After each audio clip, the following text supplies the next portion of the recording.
ఒక్కొక్కసారి ఇల్లు బాగుంటే ఇంట్లో వస్తువులు బాగుండవు, ఇంట్లో వస్తువులు బాగుంటే ఇల్లు బాగుండదు, రెండు బాగుంటే గోడకి మేకులు ఎక్కువ ఉంటాయి. అలా కాదు, రెండు ఒక్కొక్క ఇంట్లో ఏంటంటే ఎక్కడ ఏ ఉండకూడదో అక్కడ ఉంటాయి. అది విచిత్రం. బెడ్రూమ్ లోకి తీసుకెళ్లి ఆచార్య పురుషుల ఫోటో పెట్టకూడదు. ఆచార్య పురుషుల ఫోటో ఎక్కడ ఉండాలి?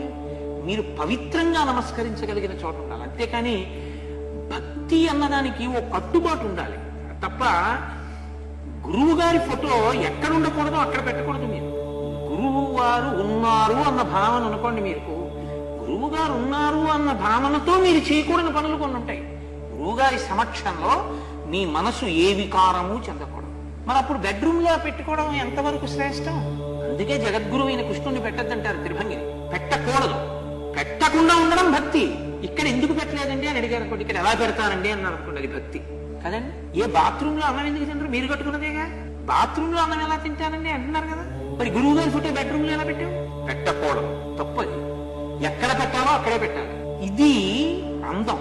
ఇది ఎవరి అందం? ఇంటి అందం కాదు, ఇంటి యజమాని హృదయ సంస్కారం.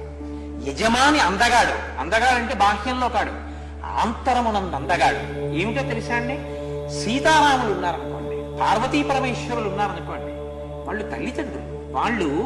తల్లిదండ్రులు కాదండి. కొడుక్కి పెళ్లి చేసి కోడల్ని తీసుకొచ్చేది, కూతురికి పెళ్లి చేసి అల్లుడిని తెచ్చుకునేది. అక్కడ సశక్తి స్వరూపమైన ప్రసన్నమూర్తుల్ని పెట్టుకోవాలి. మేము ఆరాధిస్తామంటే భద్రకాళిని పెట్టకూడదు, అక్కడికి తీసుకెళ్ళి అది పూజా మందిరంలో పెట్టుకోవాలి. ఎందుకంటే అది స్వస్థతతో ఆచమనం చేసి ఉపాసన చేయవలసిన స్వరూపం. గురువుగారే. గురువుగారి ఫోటో ఎక్కడ ఉండాలో అక్కడ ఉండాలి. అంతేగాని గురువుగారి ఫోటో పెట్టుకున్నాను భక్తి అని చెప్పి పట్టుకెళ్ళి బాత్రూమ్ లో కూడా ఎందుకు పెట్టుకో? అక్కడ కూడా పెట్టుకో. లెట్రిన్ లో కూడా పెట్టు గురువుగారి ఫోటో. మరి ఎందుకు పెట్టలేదు? అదేంటంటే గురువుగారి ఫోటో లెట్రిన్ లో ఎలా పెట్టావు? బుద్ధి ఉందా మీకు? ఆ ప్రశ్న ఏంటి? బెడ్రూమ్ లో ఎలా పెట్టావు? ఇది సంస్కారం. ఈ సంస్కారంతో ఉంటే ఏమవుతుందంటే దేవతలు అనుగ్రహిస్తారు. దేవతానుగ్రహం ఎందుకు కలుగుతుందో తెలుసా అండి? ఏది ఎక్కడ ఉండాలో అక్కడ అది ఉండడం వల్ల. అది పొందాలి ప్రయోజనం, అది పొందడం అద్భుతం. అలా ఉంటే అర్ధనారీశ్వర స్వరూపం ఉందనుకోండి. పార్వతీ పరమేశ్వరుల్లో సగం పార్వతీదేవి సగం పరమేశ్వరుడు కలిసిపోయిన మూర్తి మీకు ఎదురుగుండా ఉందనుకోండి, అది దాంపత్యానికి పరాకాష్ఠ. మీలో సగం మీ భార్య అయిపోయింది. అది ఎక్కడన్నా పెట్టండి, ఇబ్బంది లేదు. అసలు కొన్ని చోట్ల ఏ ఈశ్వరమూర్తి పెట్టం, మన ఇంట్లో గదులైనా. అవునా కాదా? ఎందుకని? ఫోటో కాదండి, అది ఆయనే కదా. నమస్కారం పెడుతున్నారుగా. మీరు నమస్కారం పెడుతుంటే మా గురువు గారు మా ఈశ్వర స్వరూపము అంటే దానికి తగిన స్వరూపాన్ని అక్కడ పెట్టాలి కదండి. కాబట్టి ఇది తెలుసుకోవడం, ఇంటిని అందంగా పెట్టుకోవడం. అందుకే ఇల్లు బాగుంటే ఇంట్లో వస్తువులు పెట్టవలసిన రీతిలో పెట్టడం. ఇంట్లో ఉండవలసిన రీతిలో వస్తువులుంటే ఇల్లు బాగుంటుంది. రెండు పరస్పర విరుద్ధంగా ఉంటాయి. రెండు బాగుంటే చాలా గొప్ప విషయం.